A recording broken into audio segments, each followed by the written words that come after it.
Are DSLRs as obsolete as people say they are in 2024? I think this decade-old Nikon D810 might have something to say about that. This chunky beast of a camera was released in 2014, but it still has very impressive specs even by today's standards. Built into this hunk of metal and plastic is a 36 megapixel full-frame sensor, which in 2014 when this was released was a pretty groundbreaking spec to have. But besides that, the thing that really attracted me to this camera is the fact that it has a base ISO of 64, which allows you to get ultra clean images whenever your lighting conditions allow, but also allow you to recover your shadows to a very impressive extent, well exceeding a lot of the cameras I use. Even today, I use mainly Fujifilm APS-C cameras. The dynamic range that this camera is capable of, and especially the shadow recovery, is just crazy. You can go from basically pitch black shadows to completely seeing every single detail. If you're not familiar with Nikon DSLRs, this is the predecessor to the Nikon D850, which many people consider to be the best and most versatile DSLR currently on the market. This is in the Nikon D800 series that started with the Nikon D800 and then was followed up by this D810 and then followed by the D850 after that, of which they have not improved upon, and instead Nikon has moved to mirrorless since then. So this is one of the last DSLRs Nikon really made, and the specs really show. It doesn't fall far behind. It's not like this is a dinosaur of a camera. The real thing that falls behind is the focusing, and part of that's my fault because I chose to pick the two lenses that I use on this to be a third-party Sigma 35 1.4 art and a Nikon 24mm f2.8D, which is their screw drive autofocus lens from the 90s. So neither of them are very accurate with autofocus, and I end up overriding with manual focus anyway.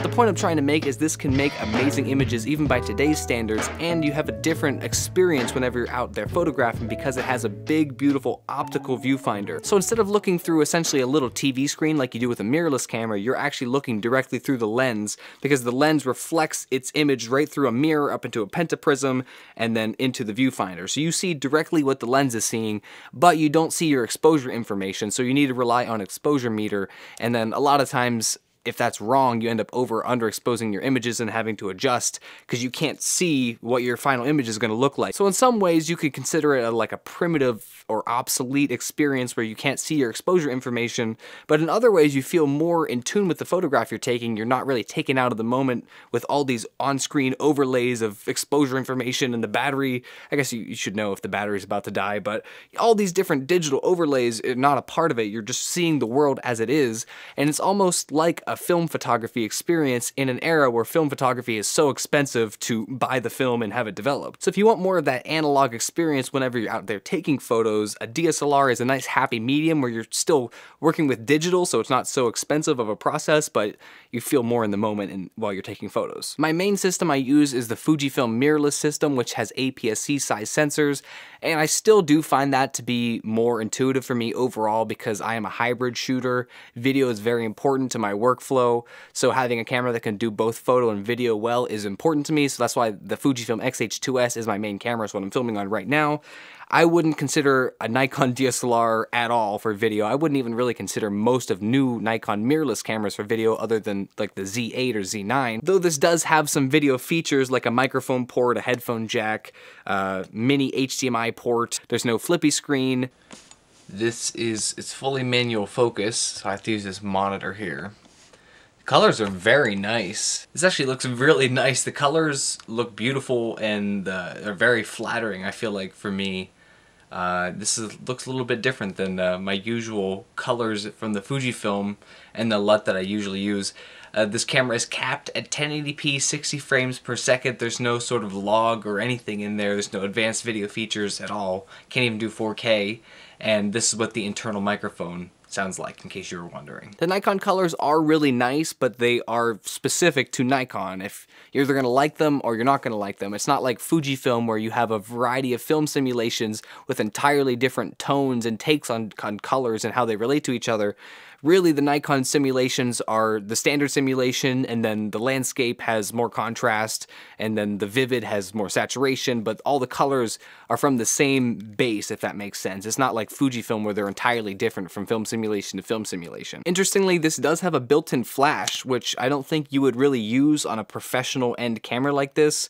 I should mention, I got this for a fantastic deal. I got this camera for $300 to $350 for the body, which is extremely cheap for what this usually goes for. What happened was the person that owned this before me was, I believe, a studio photographer, because it's still in fantastic shape other than its high shutter count of over 200K. So that's the catch, is that the shutter count is exceeding 200,000 now, so basically any picture I take with this could be the end of the shutter life of this, because it has exceeded its recommended or its like average shutter life, but it hasn't died on me yet, and I got it for extremely cheap, so even if it does die on me, I think I've got my money's worth out of it so far. Apparently the person who owned this camera before me, at least in their listing, I don't know if this is true or not, they said that this was used to photograph Jim Carrey, which is a fun little fact. I love Jim Carrey. I watched The Mask like a million times as a kid growing up. In terms of memory, it has both a CF Express Type A card, which is kind of obsolete now because of the CF Express Type B.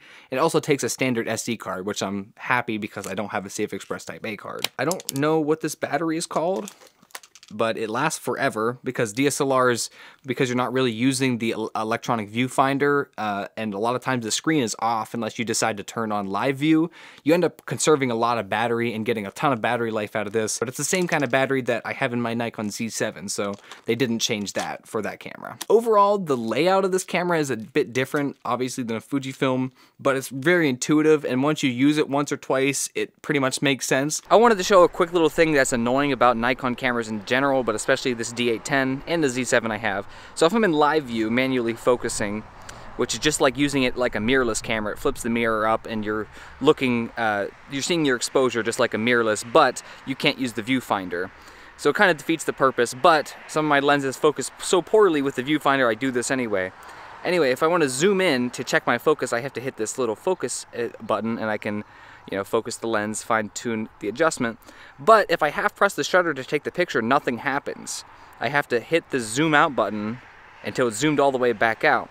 When you contrast that to the Fujifilm here, same equivalent lens on the same subject, we see this red focus peaking on the screen there. All I have to do is hit this joystick button to punch in, and then I can use the scroll wheel to punch in even more or zoom back out.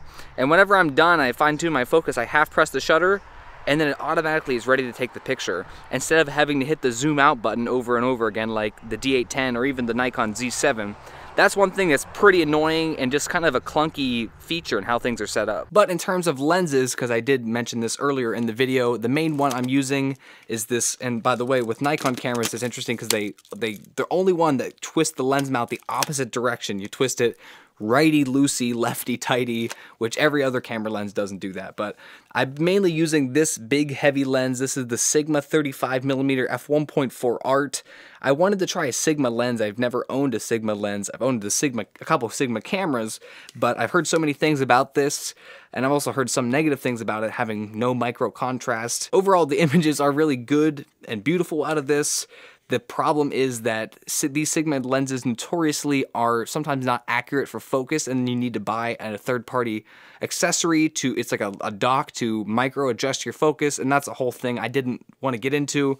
So a lot of times I end up manually focusing this with live view, which kind of defeats the point of using a DSLR. So this is a bit of a frustrating lens to use, and I really wouldn't recommend getting Sigma lenses for a Nikon DSLR unless you plan on getting that dock and micro adjusting the focus and going that extra mile. That's a headache I was just kind of thought wouldn't happen to me, but it did happen to me, so you have to look out for that. It's a really good lens. Technically, it's extremely sharp if you can get it to be in focus. It has beautiful bokeh f1.4, a close enough minimum focus distance, it doesn't feel too far away. And even if you want sun stars, if you're gonna stop down the lens, it's really, really nice for that. It's just big and kind of heavy on an already heavy camera, so it just compounds that effect that you don't even want to use it because it's just such a weight, especially if you're going to wear it around your neck or hold it, like to even carry it in your hand, like you almost want to put it in your bag, but then if it's in your bag, it's just an extra step to have to get it out. So it's just a bit of a cumbersome camera, but you have to kind of get used to that. But I don't think this lens, if I could do it over, I would have got this, even though it is beautiful optically. If it focused correctly and consistently, I think it would be a different story. And this is the other lens I was using, which my girlfriend actually got this for me for Christmas, so thank you. This is the Nikon 24mm f2.8D, and this is a lens from the 90s, I believe. It has screw drive autofocus, which isn't the most accurate. That's something I should mention about this D800 body, is that unlike the Nikon D5000 and 3000 series cameras, the D800 series can use these AFD lenses. It requires a special in-body motor to focus them, so the lower end Nikon DSLRs don't have that. But the D800s, there's a switch on the side here, that switch right there.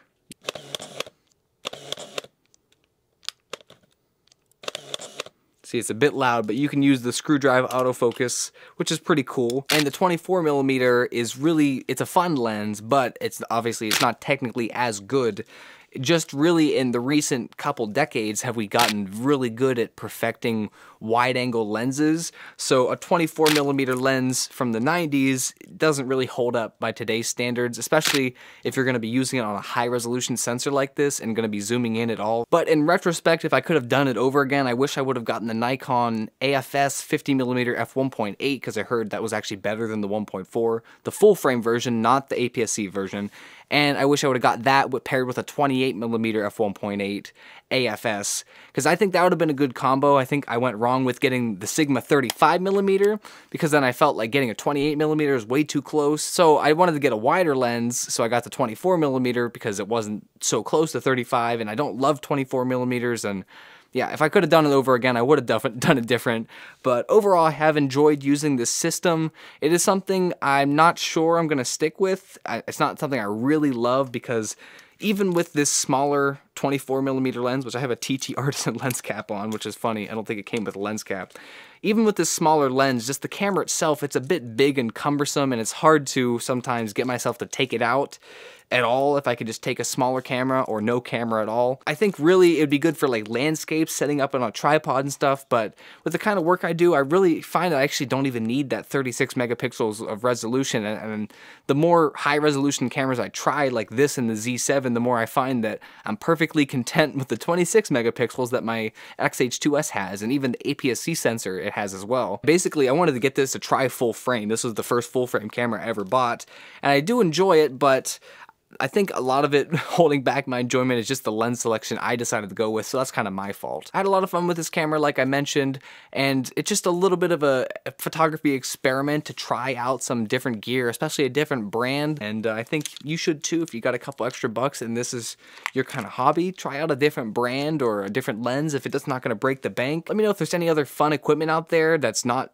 too much gonna break the bank that would be fun to try out, and maybe I can make a video on. Maybe I'll check it out. So see you in the next video, guys. Peace.